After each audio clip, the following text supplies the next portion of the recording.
Let's go back inside to Leslie. All right, thank you, Brian. Well, a new set of vaccinations are now available for young children at no cost, thanks to Ontario Health Insurance.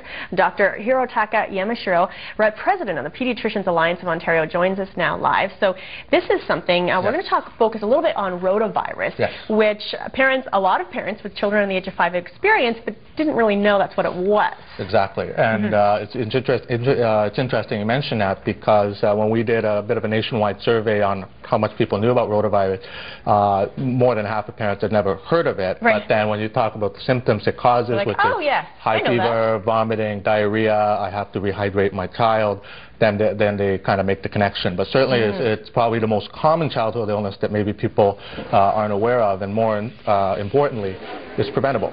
Which is great. So this brings us to this past Friday. Yes.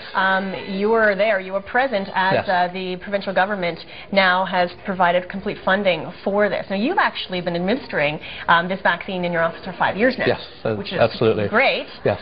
But again, it was at a cost for parents. But now, we don't have to worry about that. And you know, pediatricians are always wanting to be sort of looking at the evidence, trying to look at what's best for children in general, because as people are probably aware, pediatricians are the premier experts in all aspects of children's health, and we like to think that when we make a recommendation, it's going to be based on sound evidence, it's going to have broad benefits. So when rotavirus vaccine first came out, certainly pediatricians saw how safe it was, how easy it was to give, but more importantly, how effective it was at preventing such a common illness. Right, and that's the thing, right? So you're looking at a common illness, and you're saying you're so common, and it's scary for parents, even though, you know, it's not necessarily a very, very serious illness. It's still getting, especially a young child under the age of 2, you're mentioning, it can be dangerous because of the high fever and dehydration. 100% of Canadian children by the age of 5 will be exposed to this virus. Wow, and most there you go, right? Most of them will be under the age of 2, and I think, and what's interesting is the same survey showed that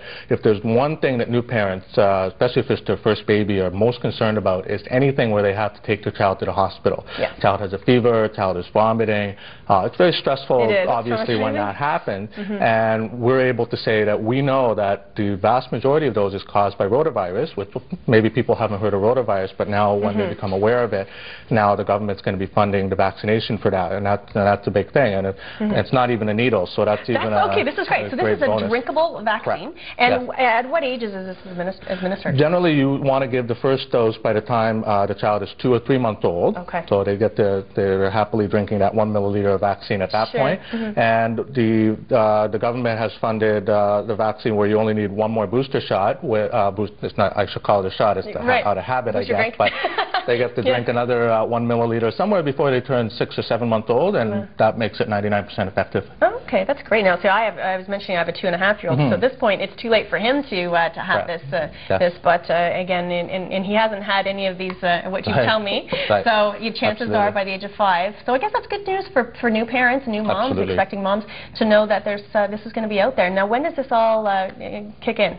Well, the expanded immunization program, as we understand it, the Premier made the announcement on Friday. All the public health units have been rolling this out, I guess, starting last week, but I think most doctors will be getting the information packet in the following week or so. I got mine already up in York Region, so I think it should be coming out, and that'll have all the information they need. So I think it's important for parents to talk to their pediatrician, their family doctor. The family doctors, by and large, do get a lot of information they would like to know about children's care, babies' care from their local pediatrician anyways. So I think we're more than happy to sort of make sure that people are aware that this is common, but it's also very preventable, and you know, now the government's covering it, so there's no need to worry about the cost about it either. That is definitely good news. I know we do have to go, but there are other vaccines that were tied in with this as well, so there's some positive. What the government's done is they're offering a combined measles, mumps, rubella, and chickenpox vaccine all in 1 needle, and the idea there is to make it easier to not only boost for those, because both of those, you're going to need at least 2 doses and not just 1, and of course it's less needles, right? Which is always popular. So. Yes, it's always good for mom because it's 2, 4, 6 months. It just keeps going, right? It is, but I think when parents learn about the new schedule, they'll be happy to see less needles and the opportunity to protect against rotavirus. Very good. Dr. Yamashiro, thank you so much for joining us this morning. We have more Morning Live right after this quick break. Please